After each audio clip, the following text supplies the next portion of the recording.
balima bien vendredi 15 mai 2026 aywa an bɔra ka information téléman dɔ sɔrɔ ko général Sadio Kamara ala ka hinɛ la ko a ka morikɛ dɔ bɛ yen ko Assimi Goïta ka mɔgɔw k'olu ye o ka adamadenya don galama la, c'est-à-dire que k'u y'a faga quoi. Bon kuma in ma bɔ ne da dɛ, n bɛna an balimamuso dɔ bɛ yen a ye kuma in fɔ, n bɛna kumakan in kala n ka hakilinata ye mun ye n b'o d'a ma. Malgré révélation bɛ yen bi dɛ, mɔgɔ mɔgɔ ni Sadio Kamara ka di a y'a kɔlɔsi dɛ, an ka jɛ an ka ɲɔrɔ lamɛn fɔlɔ. Sauf sûr, wallahi bilahi, Assimi ni ngalon de ka video munu ka bɔ kan jaabi. Assimi bɔra sa ka Sadio ka fɛn de faga sisan sasaka karamɔgɔ kɛ ba jara dugabugu karamɔgɔ kɛ denkɛ o sara sisan Assimi y'a faga parce que a bolo ko Assimi Sadio ka taara kundu fa ɲɛna quoi. Assimi a dɔnna k'a fɔ k'e de Sadio faga bɛɛ y'o dɔn. Assimi de Malien bɛɛ lajɛlen kuma in mɛn sisan, an balimamuso bɔra a y'a kuma fɔ sisan. Ne ye kuma in mɛn, mais ne kuma a dɔn ko nin karamɔgɔ cɛ don. Ne y'a mɛn ko u bɛ ka transition mɔgɔw k'u bɛ ka commencer ka muri caman k'o faga sisan, parce que i b'a dɔn sɔrɔsi ni muri bɛ taa quoi, o côté o tiɲɛ de quoi. Donc Sadio Kamara a sara koda ma taa ɲɛfɔ a ka murukɛ ɲɛna ko ninnu bɛ fɛ ka ko dɔ k'ale la, donc an bɛ murukɛ yɔrɔ ɲini an b'o faga, c'est possible. U yɛrɛ ka muri ne bɛ mun kalama, Assimi Goïta ninnu yɛrɛ ka muru y'a minɛ ka don kaso la, a bɛɛ ni Ala cɛ. U y'a don kaso min na ne b'a kaso fana dɔn, mais ne tɛ kuma de. O kɛra 2024. Sanu kelen Sanu ye morikɛ min wele ko ka Sadio Kamara bon kɔrɔtɛ la dɛ. O morikɛ kelen o y'a minɛ ka don kaso la. Ne Segu Tunkara da fɔ a ɲɛna. A b'u bolo kaso la, n t'a dɔn n'a sara dɛ. N y'a mɛn k'u y'u ka muru dɔw faga. Parce que u yɛrɛ ma taara se muru dɔw ma. Bon mɔgɔw t'a bɛɛ dɔn quoi. Mais morikɛ min tɔgɔ bɛ ka fɔ k'a sara. Ne kɔni tiɲɛna ne y'a mɛn nin de kɛ n da. Mais ne kɔni b'a kalama. Mɔgɔ Mali mori o mori kini Sadio Kamara ka di, kini ni sɔrɔsiw ka di. A hakili to a yɛrɛ la. Mali mori o mori k'i bɛ bolola baara kɛ, kini ni sɔrɔsiw bɛ ɲɔgɔn kalama. N'i b'u ka gundo kalama dugu bila, parce que n'u y'i sɔrɔ b'i faga. Ninnu bɛ yɛrɛ ɲini de la, ninnu ka jugu ni tero ye bi. N bɛ ka tiɲɛ bilen de fɔ aw ɲɛna, u bɛ yɛrɛ ɲini de la bi dɛ.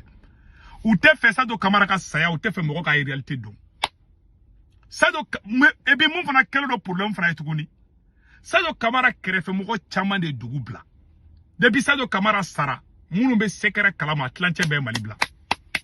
Mali officier caman o ye Mali bila. Mɔgɔ caman bɛ yɛrɛ ɲini na bi. N'u y'a dɔw minɛ, u b'a fɔ Maliyɛnw ɲɛna ko jadisu de don, Maliyɛnw bɛ da la, a caman t'o ye. Maliyɛnw, ngalon dɔ bɛ n'a nɔrɔ la, n'a ni tiɲɛ bɔlen don, Ala de bɛ se k'i bɔ a la. Wallahi Ala.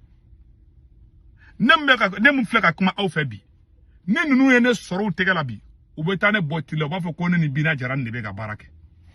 Maliyɛn dɔw bɛ da la dɛ, k'a sɔrɔ tiɲɛ tɛ. C'est-à-dire ninnu ka fanga a dabɔra juguya kasugu dɔ de kama, u bolo ko n'u ye juguya kɛ, ko de bɛ dɔ fara fanga kan. Ala bɛ barika don i la n'i sabalila de. Mama bɛ sabali, Ala bɛ barika don o tigi la. Mais mama b'a fɔ a tɛ kɛnɛ la. Ninnu ye nalomaw de, ninnu bolo ko fanga ko n'i ye violence kɛ. Bon ni fanga donna violence la, o fanga ta tiɲɛtɔla de. Fanga o fanga bɛ violence ta k'a ɲɛsin a yɛrɛ ka jamana kɔnɔdenw ma, a y'a bila u kɔrɔ, o fanga ban kuma sera. Bon ninnu bɛ ka don de la. Wallahi u bɛ assassinat ciblé de la san nɔ. Bɛɛ k'i hakili to i yɛrɛ la. Mali karamɔgɔba fɛn fɛn bɛ yen, kini ni sɔrɔsiw ye delila ka ko dɔ kɛ. N'i bɛ se Mali bila. Don dɔ la u bɛ taga mɔgɔ dɔw bila ka t'i faga, u b'a fɔ ko tero de nɔ. U tɛ fɛ u ka secret si ka bɔ, parce que u bɛ sɔn ko bɛɛ ma fanga nɔfɛ. Ni ko fɔra ko Assimi y'a kɛ fanga ko la, a tɛ bali ne la. Mais ne kɔni tɛ nkalon tigɛ n ko m'a nɔrɔ a la. Ko Assimi Goïta Sadio ka morikɛ faga, n fana y'a mɛn, mais n tɛ se ka fɔ tiɲɛ don ou bien nkalon don. Mais u bɛ sɔn ko bɛɛ ma dɛ. N'a ko fɔra k'u b'a kɛ, a man ka bali mɔgɔ la. N tɛ nkalon kɛ n tigɛ ka nɔrɔ a la. Mais n ka video kɛ kun ye mun ye, u yɛrɛ ka morikɛ de. U yɛrɛ morikɛ min bila ko ka Sadio bon kɔrɔtɛ la dɛ. N'o kuma ye fiti kɛ dɛ. Ni Sadio Kamara o vocal sɔrɔ dɛ. Maliyɛnw, wallahi billahi o morikɛ b'u bolo kaso la, ni n koro an cɛ. nanga sabalu na ta muruge faga na era nimisara ni fol law video law o beta muruge sika sisa wallahi muruge bubulu kasula billahi ta'ala bubulu ne ba be kalama oro ko sonete tala mallaw tanga asimi be ne tata malla parce que ne be segara chama nungo ni ta be defo donc ka foyana asimi ko ita bankuti na fara kay kugu ka manga bal malewna sado kamara kerfe mogo munu be nu bulla jatige be ninga asimi nunu faga ni wakati la u sigalen be bela anu ye mogo do mine malla bi nu ya ye ko no tiki kadi u ba fo ko yu janfa bo fanga mana do confusion kono abe do crime kono oro ko sa be fo ko ni fanga ta ki clé parce que fanga e fendo ni ata ni mi clé ni ibe ka namara mi ke ni mogo commencer ka ba kala madro ibe foutne ire ma ibe énervé quoi parce que ete fait mogo ka défaut min don ali critiquer abe ali mogo mi critiquer dondro ni mi kolosi boti ki fa ibe do crime na ire te ba kala ma bon o de bi mangoya jamana dondi o la baye muye o be nani no mana ni coup d'état yi o be nani insurrection populaire yi asimbo niveau de là et me conseil de virement fait bega asimi soutenir wakati la ay asimi soutenir ma fonga kana soutenir mais ay mogo dénigrer li baw dabla kaw bla kam galon noro mogo la ko le jadi sou de kasro tuyi na ma dabla na asimi bina dongo do e Abdou Niang comment on appelle la Gandhi malien nunu ni bubu mabel nunu na ma kolosi na asimi bina do na ma kolosi ateke nyuma ya uma de ne kentala de la kake ne dogon dawye ne be donc a fanyana prince de Nyoro boraka kuma mu fo c'est possible abiseka ka beke c'est possible nous tanama côté quoi nous kafoko nous be son abi koko be fo voilà donc princesse de Nyoro keni boraka fo ko Assimi Goïta ko de sadoka murike fara wala sa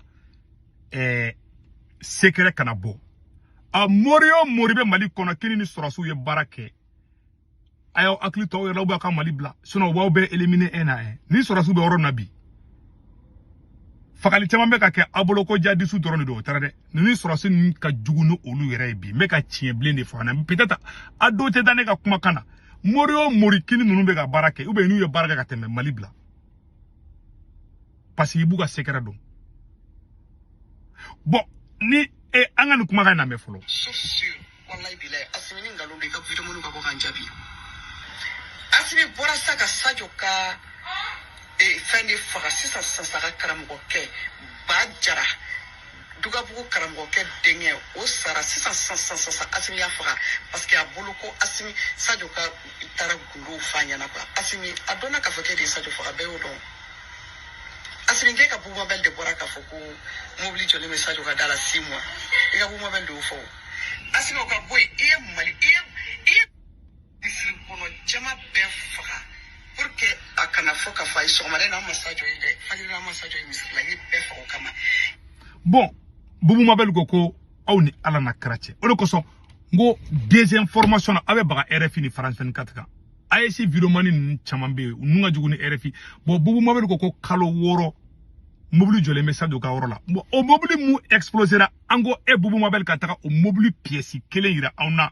aw koko mobili piégé le dona sa do ka soko ka yoro be éclaté o ayta mobili débris kele ndoro irana ay mobili capot ou mobili yoro do irana ou mobili shira de ko nyo o ma delika ke flo hal ne bombe atomique bla mobili la ka ci mobili yoro do be yi au moins a débris do be yi mobili tira chogo ay yoro do be yi ayta sa do ka so woloma mobili yoro jumba kan noyi de po yoro la dona ko nin ko yen galondi bubu mabel me mun fo ani Mali autorité mo be ka kuma fo Chine cité clé ani Ablaye Diop ul ko voiture yaro voiture ani camion te clé bon Ablaye Diop ko camion de fara bomuna ko ka to bla sa do fi camion yaro camion ga bunde o camion o neke kolo munu be olu e woro jime be pour la malion kanga do ko ni ko yengalundi tientala ala ka tien bangi ima uteka lafia u paniquer lendu u bɛ mɔgɔ minɛw la u bɛ ka ko ɲini ko f'u ka nkalon nɔrɔ mɔgɔw la u bɔra ko Umar Marikondo o vocal ma marché u ye vocalu bɛɛ bɔ Umar Konto la malien bɛɛ ko prrrr u tora ka taa maître Muntaka Tall minɛ o yɛrɛ b'u bolo Muntaka Tall kɛr'u bolo i n'a fɔ c'est à dire que dɔngɔrɔni dɔngoman de tile 11 u dɛsɛlen bɛ ka bɔ ka u bɛ ka ko dɔ ɲɛɲini u t'a dɔn bɛ na ni ko min u bɔra ni sɔrasikɛ in ye capitaine Soyiba Jara ye o bɔra dɔrɔn malien ko prrrr u bɛ ngalon bon u paniquelen filɛ walifa de filɛ u bolo dɔw yɛrɛ ko Muntaka sara dɔw ko k'a ma sa a kibara tunnen don avocat wulilen bɛ fan bɛɛ bon ninnu filɛ nin ninnu bɛ yɔrɔ min na tantɔ ninnu tɛ se ka Mali ninnu tɛ se ka c'est fini déjà bon ni fanga sera ni niveau ma dɔrɔn o fanga ta tiɲɛtɔ la de n yɛrɛ bɛ mun fɔ videomanuw ɲɛna minnu bɛ ka transition soutenir a y'a kɔlɔsi a yɛrɛ la sinon n'a ma kɔlɔsi ni fanga in tatɔ a bɛ kɛ fanga in saraka ye Ala ka kisi o